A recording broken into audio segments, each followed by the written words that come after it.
Hello students, in this video we are going to learn about the derivation of Lensmaker's formula for a double convex lens.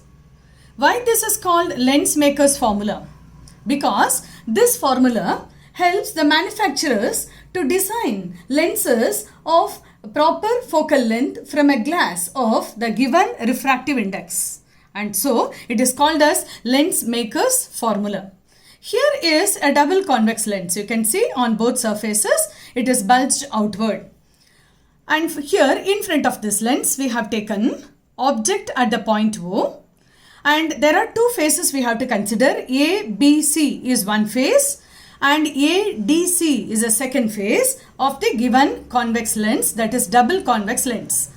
And the center is there, and this is of denser medium, that is a mu2 is the refractive index, and on both sides of the lens you can see mu1 rarer medium, here also rarer medium. And you can also say, as it has two faces, with respect to both faces we are going to calculate what is the center of curvature and hence the radius of curvature. And we begin with this object here. It is kept in the rarer medium, and the light that travels and it is incident at one face, that is ABC at the point M. It is coming from rarer medium and now it is incident in the denser medium here, and it gets refracted inside. Now the refracted light which is inside, that is in the denser medium, that is focused here inside the lens itself, but it forms a real image, that is at I1. The entire part you can assume if there is no second phase, that is if there is no ADC phase, the entire portion will be assumed to be of lens itself. Okay, so in the absence of ADC, we would understand that this refracted light, this light Mn, and this forms a real image at I1, which is at the distance V1 from center of the lens. This is the first image formed by this phase when the light is incident on the first phase ABC. And now what happens here, you can also see for this incident light and the refracted light, here is a normal drawn through center of curvature, and that is C1, and its distance is R1. This is the radius of curvature for the first phase ABC, and whose real image is obtained here. And now this real image which is formed at I1 will behave as an object for the second phase. ADC is there. That is, what is the meaning of that? Mn is a refracted light, and when this is incident at the point N, that is on the side ADC, on this second phase now, where is the final image? This is nothing but the incident light for the second phase. This is the incident light for the second phase. That means this image, the first image of the first phase, now it behaves as the object. That means this Mn, it is going to be the incident light for ADC. And it gets refracted once again, and that forms the final image at I, the real image which is formed in the rarer medium now. This is a final image I at the distance V. So for this final image, the object is at I1 at the distance V1, and now this is a final image whose distance is V here. The original object which is there here, the object, the incident light which is coming from the object for the first phase, that is at the distance U from the center of the lens. And for the second phase ADC, here is the normal which is drawn in between the incident light for the second phase and the refracted light that comes out of this. This is also called as the emergent ray. The final one, the emergent ray which comes out, that is Ni, and in between you can see there is a normal drawn, that is at C2. This is the center of curvature, and R2 is a radius of curvature for the second phase, that is ADC. This is a description of the ray diagram which we have drawn for double convex lens. Now let us begin our derivation. Here we have written for the first phase we have to describe Here we can also recapitulate from all the 6 conditions we have discussed for refraction through spherical surfaces. Now when the object is there in the rarer medium and the image is formed, this is the image for the first ray, for the first phase, the image is formed at the denser medium. So what is the final expression for this condition for A, B, C? We have to write here. So now we have to write in this case, where is the image formed in which medium? This is formed at mu2. The first phase, the image is here. And what is the distance of the image? As I told you, it is if the second phase is not there, it would form here only. The entire portion will be of the lens. Therefore, I1, that is V1, is nothing but the image distance.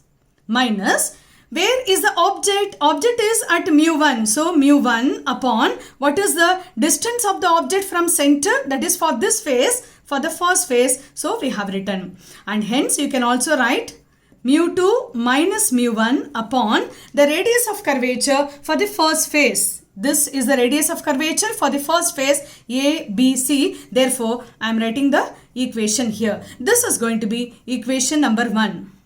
And similarly, we can also write this equation for second phase A, D, C. Where is the object here? This is the object at the distance V1. This is a final image at the distance V. And here we write in which medium the final image is formed, that is in the rarer medium. So we are writing here mu1 upon what is the distance of the image here? This is final image is formed at V distance minus where is the object for this? Where is the object for this? As I said, I1 is the object. It is incident on this, but incident light is coming from where? Incident light is coming from mu2 within the lens. Therefore, this is the object and the distance of this. As I told you, this is the object at the distance V1 for the second phase. Therefore, object distance for the second phase is V1. And hence, we are writing here, this is mu1 minus mu2 upon, we are writing for the second phase, the radius of curvature is R2. Therefore, we complete this equation in this manner. These are the derivations which we have done already. We have discussed for the refraction through spherical surfaces. So, the final expression of those derivations we have written as one of the steps here for ABC and ADC. Now, what is next here? We have to add the two equations. Add 1 and 2. When we add, what would happen here? We can also, instead of writing here and cancelling, here itself we can write when we are adding 1 and 2, the common terms that is mu2 by V1 and mu2 by V1 minus are cancelled and hence you must be having this expression which is left for us. What is the expression here? We can write mu1 upon V and minus mu1 upon u. After adding, what do you get here? You must be getting this expression that is mu2 minus mu1 and the common terms are there. So we are writing here 1 upon R1 minus 1 upon R2. After adding and cancelling the common terms, we have got this expression.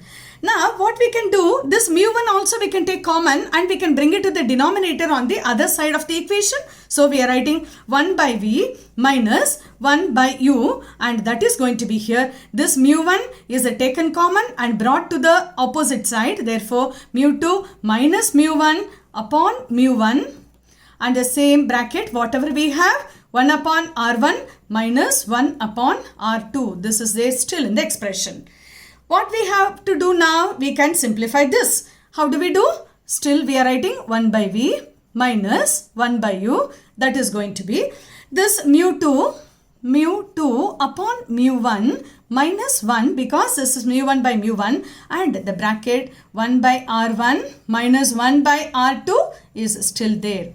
This is also the expression. Now what do we do? Still we have to simplify. So what we substitute here, let mu1 be the refractive index. For the rarer, we are taking here the air medium 1 and the next mu2 for this is equal to mu for the calculations we are taking. In this way, we also write 1 by V minus 1 by U, the left hand side, and this will be simplified. Mu2 is mu and mu1 is 1. Therefore, what do we write here? We can write mu minus 1. This is mu minus 1 and still we write 1 by R1 upon 1 by R1 minus 1 by R2. This is there in the bracket. So when we look at this expression, we have given 1 and 2. Let us give this expression number, that is a step number 3. And here we understand the left hand side of the equation gives you 1 by V minus 1 by U. That is nothing but here 1 by F. Okay, and this is going to be mu minus 1 multiplied by 1 by R1 minus 1 by R2. This is very, very important equation. We have to remember this is the final expression for this derivation, which tells you about reciprocal of the focal length. The left hand side of the expression tells you reciprocal of the focal length. That is nothing but the power of the lens which is to be prepared, manufactured, and hence this formula is very important, and so it is called as lens maker's formula. This is given here. It is also relating the focal length, refractive index, and also the radii of curvature for both sides of the lens, with which the manufacturer can prepare the lens, suitable lens according to the defect of human eye. I hope you understood this concept very well. Thank you for watching.